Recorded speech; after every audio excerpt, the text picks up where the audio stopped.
Salut à tous les amis, bienvenue dans cette nouvelle vidéo. Alors on va parler du Barça, on va parler du Manchester City Barça ou Barça Manchester City.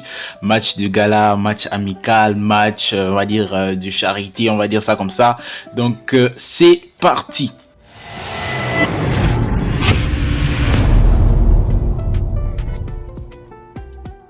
Allez les amis, lorsque moi je suis venu regarder ce match-là, je me disais bon, comment le Barça va appréhender ce match? Le Barça va mettre une équipe B ou une équipe A, on va dire, pour gagner coûte que coûte en jeu, vu que Xavi a préservé certains cadres, il a aussi mis d'autres sur le terrain. Voilà, et Manchester City a fait la même chose, donc on va dire que les deux équipes ont joué avec les équipes bis.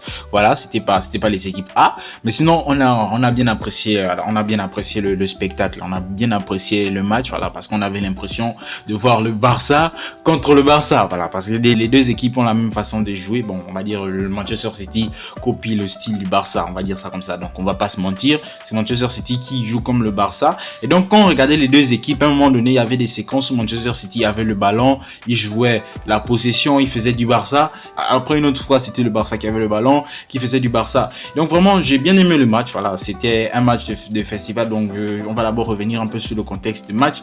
C'est un ancien joueur du Barça, un ancien entraîneur adjoint, un ancien joueur professionnel de la Liga qui est atteint de la maladie de Charcot. Donc la maladie de Charcot, c'est une maladie neurodégénérative, donc elle affecte le cerveau, elle affecte les membres, elle te paralyse. Donc aujourd'hui, normalement, lui par exemple, qui était un joueur professionnel, qui était un entraîneur, est complètement paralysé, il est sur un fauteuil roulant, etc. Donc c'est vraiment, voilà quoi, c'était un match de gala, c'était pour...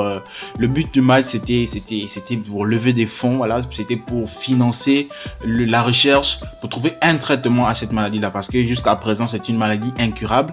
Voilà, donc dès que ces personnes-là sont atteintes de cette maladie, on va peut-être soigner les symptômes, mais il n'y a pas de remède à proprement dit pour pouvoir soigner ces personnes-là. Donc les fonds récoltés pendant ce match vont servir à financer, on va dire ça comme ça, la recherche d'un potentiel remède dans cette maladie. Donc vraiment, c'était un très bon match. Moi, j'ai apprécié, voilà, on se rend compte que le football, hormis le côté business, hormis le côté bling bling, le football peut encore prôner des valeurs nobles, on va dire ça comme ça. Et là, par exemple, un match où il n'y a pas vraiment d'enjeu, où il y a juste le seul enjeu, c'est d'essayer de lever de fonds pour sauver des vies.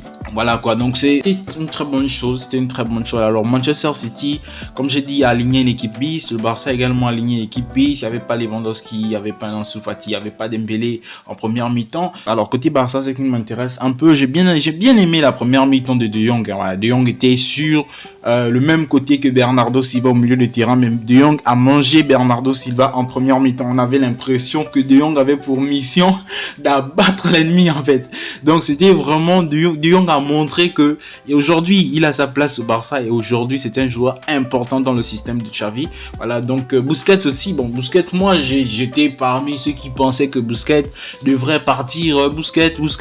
J'ai compris avec le match du week-end dernier et le match d'aujourd'hui, j'ai compris l'importance de Busquets, parce que Busquets c'est un joueur, non, il y a pas de Busquets dans ce monde-là. On a Rodrigo à Manchester City, il essaie de faire de Busquets, mais il a des kilomètres, voilà, je dirais ça comme ça. C'est un joueur différent. Busquets, c'est vraiment quelqu'un de spécial, on va dire ça comme ça. J'ai bien aimé Sergio Roberto. Alors Sergio Roberto, les gens ont beaucoup parlé de lui, les gens ont beaucoup fustigé son niveau, mais Sergio Roberto, vraiment, il a été bon aujourd'hui, hein, il faut le dire. Quand un joueur est bon, il est bon. Il a été bon, et je pense que c'était un match particulier pour lui parce qu'il a perdu sa mère. Sa mère était atteinte de cette maladie-là, donc la maladie de Charcot, c'est ce qu'il a entraîné. Donc pour lui, c'était un match assez particulier. Bon, moi j'aurais aimé qu'il soit capitaine, mais bon, c'est pas grave. On a eu une bonne première mi-temps, on a eu des buts, etc. On a Aubameyang qui a marqué, bon, pas une première mi-temps ouf, mais il a quand même marqué un but. Vous savez, c'est Aubameyang, c'est ça. Le mec, vous l'attendez pas pour qu'il fasse des 1-2, des ceci, de cela. Non, lui il a un ballon, c'est un tueur, il marque. C'est comme ça que ça se passe avec Aubameyang.